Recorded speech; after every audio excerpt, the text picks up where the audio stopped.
Hello, how are you? It is May 26th. It is Memorial Day 2025. I hope you are all well. I hope you've had a good weekend. Peace, love, and light, and much respect to all the people who've given everything for this country. Peace, love, and light, and much respect to all the families who have dealt with losing somebody or, having to remember somebody from an atrocity in relation to war or serving this country. And peace, love, and light to all those people today who are still, worried about missing members or people overseas or just people who are, supporting this great country, even though we don't exactly have leaders or people in office that, uphold the same standards. So apologize for the rant. This is the 5th time I'm trying to record this video. It's the 4th time in this location. It's getting very hard to do anything this time of year with the windows down without people or places or just things popping up. So I'm a little bit on edge. I even drove here because the other place was just inundated with people. But the story just came to me, this idea, about 20 minutes ago now. I had no intention of recording this at all. And then Spirit just slammed it in there, being that it's Memorial Day, okay? So back in the days, about 6 years ago now, or 7 years ago, when I was with my one partner who was like a teacher and guru to me, and I was waking up with everything metaphysical, we would do a lot of work for what's called the collective, okay? And it was me mainly holding space and sitting and learning and, tapping in, tuning in and, whatever, and then putting my energies into it. But when I was with her and her friends or her group or other people who were much more advanced, you could say, or much more experienced or had much more knowledge and understanding, I was mainly a student, right? And we're always students. We never know everything. So back in the days, we had a friend. It was her friend. She became a friend or an acquaintance. And this individual would invite us over to her home quite a bit. And there were times we didn't want to be at family functions or big social gatherings. So we would go over to this friend's home and the three of us would do work together, for whatever needed to be brought through or brought onto the planet or whatever was coming up or whatever we needed to know. Sorry, the allergens are once again crazy out here. And I walked a couple hours ago and it's just that time of year. So this friend of ours, she lived in a town called Wheaton, Illinois. She no longer lives there, but she did. And we would go there, like I said, Chris, New Year's Eve, maybe Easter, 4th of July, or just normal weekends. And we would enjoy the company and enjoy the space and talk, and we'd do work, maybe give each other readings or pull cards, talk about things. They would talk about people they followed and things that were coming up and events. And I was just learning, right, and participating, and I was more than happy to be there. Now, this friend of ours lives and practices an extremely strict meal plan or what you might call diet or nutrition goals. And she kept track of everything she ate and where it came from and how it was manufactured or where it was grown. And it got crazy. It got really crazy at times, but that was her jam. And I say that because she kept her space very clean, very clear, very inviting, very positive, and not just from the meals, right? But the feng shui of the house and crystal grids and the way things were set up and the way things were done. But what I'm also getting at is she fed the wildlife on her porch in her backyard like crazy. The birds, the bees, the squirrels, the possums, the ducks, the skunks, the raccoons, everybody and anything that came through there every season. And there was all types of seed, all types of nectar, all types of, avocados and things from Whole Foods that she'd put out there to feed them. And she talked to them and, they communicated with her and, they were holding space on the property and, doing things, and she was doing things for them. So just an all around, overall great person with a great home and a great property, inviting us over to do this work. It's also important to note that, her property at the time, the townhome, backed up to this Franciscan seminary church place or something that had been there like 80 years or 100 years. So that property was all sacred and that property had been untouched. And, those huge fields or landscapes, were even more of a sanctuary and protection for a lot of the animals that lived back there on the other side of the fence and tree lines and whatnot.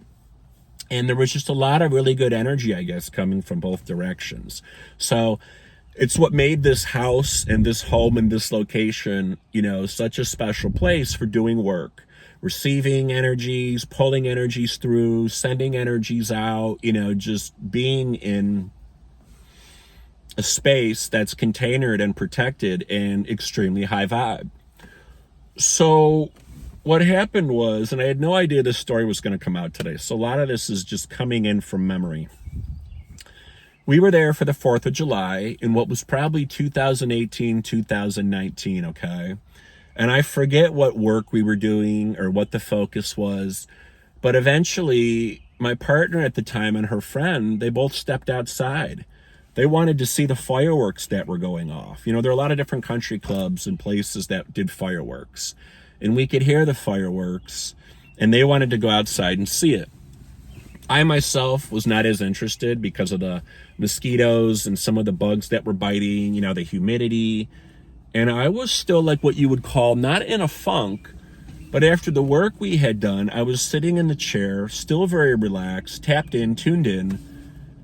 And I just felt I needed to sit there for some reason because it was so maybe overwhelming for me or just exhausting for me. There was something about the work and the meditation and everything that we had just done. I was just content where I was, okay, and I didn't want to get up.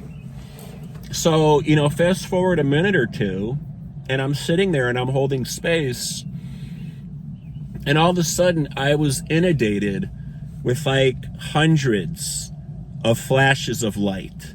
And all this light, my eyes are closed right now, you can't see that.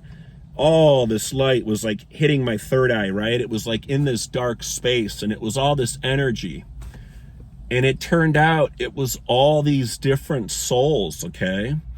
And all these different souls were coming to me because they wanted to be crossed over, okay? They wanted to be, put onto the other side. And as overwhelming as it was, it didn't make sense to me at first, and it completely freaked me out. But what it was all tied into were the fireworks that were going off on the 4th of July. And these were all soldiers from war, okay? These were all soldiers that had died in war. Now, I have to go back because I believe I left something out. Since I've tried to record this 5 times now, I don't know if I mentioned Cantigny. My brain is so messed up right now with the portal the last couple days and just sleep and time. And the fact I've tried to record this video like 5 times now, I don't know if I mentioned this or not. But in Wheaton, Illinois is a place called Cantigny, okay? And it's a huge, what do I want to call it? Park or whatever, or memorial, or estate or property that was left behind by like one of the war barons. And I forget the dude's name. It could be Cantigny, I don't know. I think he was like a general or a major or something in World War I or World War II.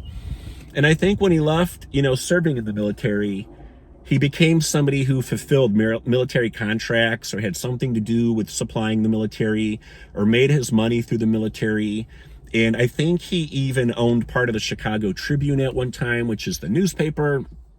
And there's a lot of other stuff, okay? But I haven't been there since I was a kid. Since I was like maybe 7 or 8 or 9 or something. My dad used to take me and my 2 younger brothers there, on like dad day, dad weekend. And we would tour the grounds. Massive mansion, guest quarters, patios inside and out, parkland, picnic areas, old military tanks to climb on, war museum, gardens, huge gardens, like you'd see in Europe or something. So it was quite the place to go and walk around. And at a young age, you're learning about war, or you're learning about, you play with guns as a little kid, or you're like, wow, I can climb on this tank, or wow, there's this museum and it's depicting, World War I and World War II and all these old images and things, and all these replicas of guns and helmets and grenades and whatnot. So a couple times in my youth I was there, and it planted a lot of seeds for me. It helped me in school understand some things or just remember some things. But I always wanted to have a place like that. I always wanted to leave something like that behind for society. I always wanted to have like a will and a trust and, funds to provide for a park and health and wealth and human services for people. I just always have wanted to do something great and leave something for this planet for the betterment of everybody. So it was really cool to see at that age. And I had a lot of goals, and dreams when I was young. Who doesn't? So while this place, Cantigny, was located in Wheaton, I don't think it was 3 or 4 miles from our friend's house. So there they are on the 4th of July. We just finished this ceremony, this meditation, whatever it was we were bringing through or putting out. They both walk outside to enjoy, the fireworks and the explosions and the dazzling display of light. I'm sitting in the house because I'm just very content, very relaxed. I don't need all the crazy sound. I hear things extremely well. I didn't care for the bugs or the humidity, and I just didn't want to get up. And like I said, I'm sitting there, eyes closed, and all of a sudden, all this light is slamming me, all this light is slamming me, all these little dots of light. I'm seeing it in a big black dark space. These were all these souls that had lost their life serving in the military. I don't know what wars they were in. I don't know if they were affiliated with Cantigny and the energy there, or the grounds, or the replicas, or the tanks, or just, equipment. I don't know what it was. But I remember being so overwhelmed and blown away because they all wanted to be transferred over into the light. They all wanted to be, on their way through death. And it's like they were stuck. I literally was overwhelmed with an experience like this. And I had to go out and tell my, partner at the time and her friend right away. And I was nervous and kind of freaking out because I could feel the energy of all these souls, right? And they had been lost or confused or just stuck. So right away, my partner at the time, she tapped in and she knew exactly what was going on, as did her friend. And we went right back into the house, set up a ceremony, started doing things which I'm not capable of. I didn't know any of this stuff at the time. And my partner and her friend passed them along or passed them over. I wouldn't say transmitted or transmuted because it's not like we're getting rid of the energy in a negative way or anything. But what comes to me right now is just help them find the door, help them step into the light, help them get to where they needed to be. Because as you probably know, in war, right, a lot of terrible things happen, and a lot of times unexpectedly. So sometimes people might not have even known they were dead, or people didn't know where to go, or they were just confused. I'm not going to try to elaborate. I don't know enough, and this story came out of nowhere today. It's probably been repressed, this story, for like probably 8 years now. It came out of nowhere. But I felt like sharing it because I guess it's Memorial Day, and, peace, love, light, and respect to, like I said, all these people for hundreds of years who've given their lives, and not just on this, well, obviously not just within this country, but overseas and elsewhere and everywhere on this planet, and, even in space. And that story came out of nowhere about an hour ago. It just came forward. I thought I would share it. It was not my intention at all today. I was going to go in a different direction.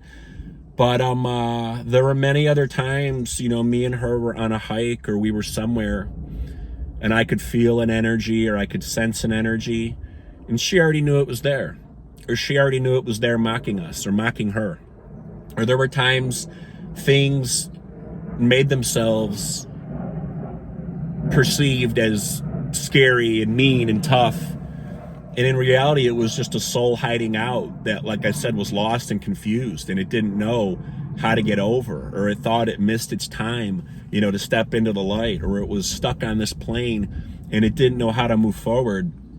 So there were many times, she would cross people over or help people get over. Another time, this one family, they did not want to cross over. They were still traveling together as spirits, as a family. And, they didn't beg her, but they're like, please don't cross us over, and we don't mean any harm, and we're just hiding out here, and it was what it was. There was another time, we were at a forest preserve that was near a cemetery, and she was so distracted as we were hanging out. And finally, I go, what is going on? I'm like, what do you keep looking at? And she's like, there's a bunch of souls in that cemetery that are waiting for me to, transfer them over. I said, do what you got to do. And she went into her thing, did her thing, and moved them along. And they knew she was going to be there. People know these things through time and space, right? Spirit knows. So this is just a story that came out of nowhere today. It's Memorial Day, and we're remembering, all the people who served for this country and gave their lives, which I have a lot of respect and appreciation for, whether I show it or not. Definitely don't have a lot of respect or appreciation for a lot of people in office right now and a lot of people in politics, but it is what it is. Things obviously have to get worse before they get better. That's the yin and the yang, that's the dark, and, the bright, or the black and the white. And it will be put into the books one day, and we'll be looking back on all these traitors and all these people for, the pure evilness that they brought not only forward in this country, but, in the world. So I'll leave it at that. Peace, love, and light to everybody. Have a blessed weekend. Thank you for all of those of you and family members out there who have given everything, for this country and for our freedoms and for things that they're trying to take away from us or tell us, we don't deserve. And this was just a really interesting story that happened to me very early in my waking up days, and came out of nowhere today. Peace, love, and light to all of you. I hope you are all well. All the best to you, always.